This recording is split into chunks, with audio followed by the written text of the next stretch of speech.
Welcome to our very first episode of our 5-part video series, Why It Matters With Allie. I'm Allie Clifton. For those of you just joining, please feel free to click on our pinned IG post as I introduce myself, as well as give a little background as to why we are here and why we will be here for the next 4 weeks. I want to mention Tuesday, September 16th, mark it on your calendars, time to be announced at a later date. We will be hosting an IG live right here on both the YWCA as well as my Instagram page. And we'd love for you to join us for great conversation and any questions you may have towards the end of this video series. We are here for you, but more again on that later. As we begin episode 1, taking you inside an important conversation revolving around the capital campaign that began in 2024 to fund a brand new facility for the YWCA in Van Wert, Ohio. And to be honest, as I will say throughout this entire video series, it's truly just a real talk about the YWCA's mission, impact, in its future. So with that, joining us now is Kimberly Laudick and Julie Burenga, two wonderful human beings. I've had a chance to work with them a lot over the last several months leading up to this 5-part video series, but I'm going to have them introduce themselves, as well as Kimberly, I'm going to begin with you as you just kind of dive into and share the why of the YWCA's mission and why it matters, big picture. I said it before we got on here as well. This can be conversational. So Julie, if you would like to jump in at any point in time, but for starters, Kimberly, I'll let you take it away. Thanks, Allie. We are very excited about this and to get this rolling and just educate basically the community and further of what the YWCA really is, and especially the YWCA in Wert County. I'm the CEO of the YWCA here in Van Wert, and we have existed since 1916. So 110 years, which is such a long time, especially in our community. We've always been a YWCA. We originally, it was always built as the house that George built. George Marsh founded the YWCA. Along with the Marsh Foundation and the first Van Wert County Hospital. So, to continue this legacy of what George has built and founded is truly special. We always have adapted our services and programs over those 110 years of what that looks like. But our main mission and goals has always been community.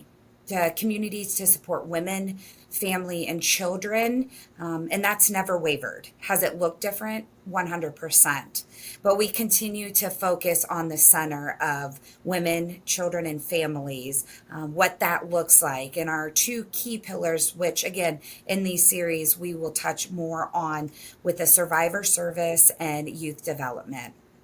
But again, we are very established in our community and continue to spread that word in the work that we do. Obviously, we will be joining Betsy Hammond next week in episode 2 as just something to look forward to, as well as Jamie Evans when Kim talks about the two key pillars.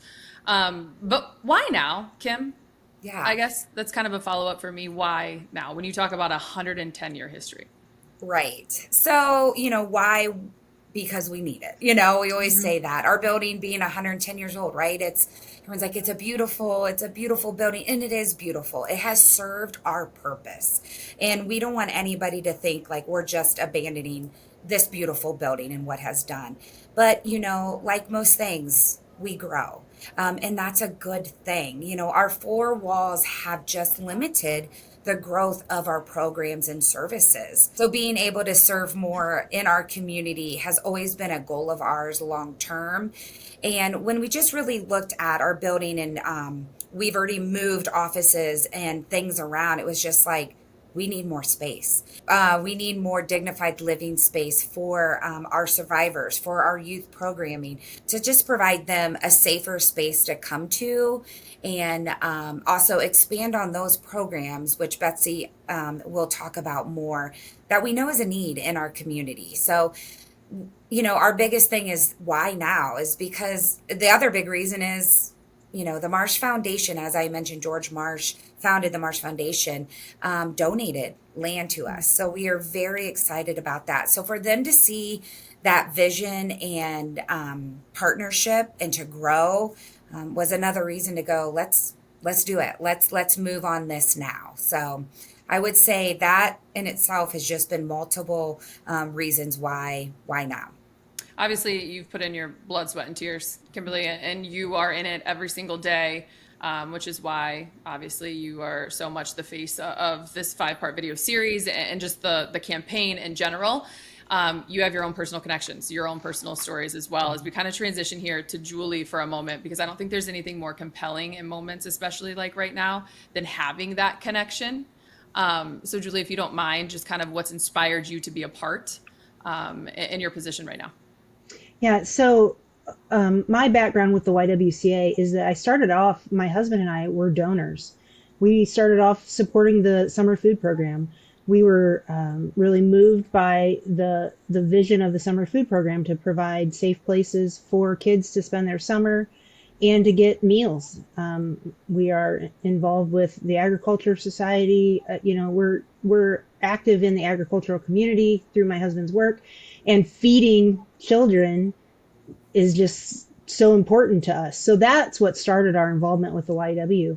A few years in then, I got to know more and more about the programs that the YW does. And then I got asked to be on the board. So I served for 6 years on the YWCA board. And over that time, I have watched Kimberly and the staff just pour themselves into providing services and also really doing a good job of focusing on the core things that our community needs so that we don't overlap services with, for example, the YMCA. The YW eliminated fitness classes and fitness programming so that we wouldn't compete. We're a small community. We want to put all of our resources into the things that we do best and that our community needs the most. As this tenure on the board went along, I just became more and more impressed, and also just had an understanding for how much the community needs the services that the YW provides. As I look at what we do in a nutshell, I would say that the YWCA breaks cycles. And the cycles that are broken are cycles of poverty for those children that are getting to see a different way. They're getting to see that people can live a different way. They're getting to see that if they have a safe place to go and play and be mentored by responsible young adults, that there's different choices they can make. So we're breaking cycles of poverty, and then we're breaking cycles of violence. And that is by helping survivors of domestic violence, sexual assault, and human trafficking. Those survivors, if they're coming to the YW, that means they don't have anywhere else to go. They don't have family to take them in. They don't have friends that can take them in. We are the last resort for people in our community. And I just think Van Wert takes care of its own. And so if they don't have anywhere else to go, where would they go if Kimberly and the staff weren't providing these services? You mentioned that we're a small community, and I will say we, just because obviously you guys know how proud I am to be born and raised right there in Van Wert, Ohio.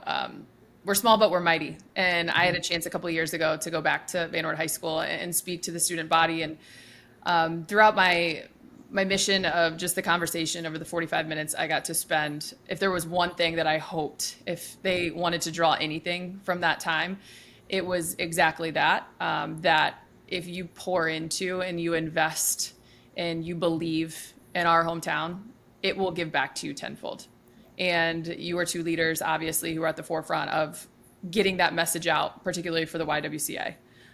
And so I really do think that matters. And I hear you when you both speak of the importance of the building and why you guys are putting forth all this effort to make this possible.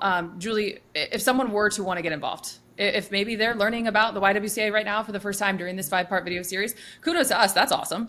But having said that, where do they go? How do they find out? I think the first place to start would be to check our website. That's a great resource. There's a lot of information about programming on there. But talk to someone. Give Kimberly a call. Talk to someone on the staff. I would be happy to have a conversation with anyone. I think, the YWCA does work that is kind of in a bubble. If you don't need the services of the YWCA, first of all, lucky for you that you don't need those services.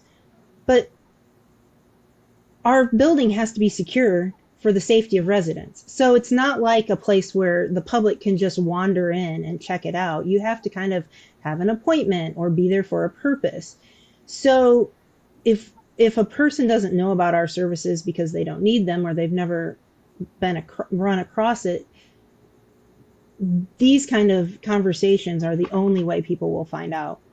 So I would say, I encourage people to check out the website, talk to Kimberly or myself, talk to any board member. Board members are all listed on the website, and they're all people that are in our community. They're working at banks, at schools. We've got teachers. We've got folks that are involved in, public service roles. There's a member of the city council is on our board. The head of the Van Wert Hospital, of the Van Wert branch of Ohio Health, is on our board. So we've got a lot of people that are active in the community that you can seek out and talk to.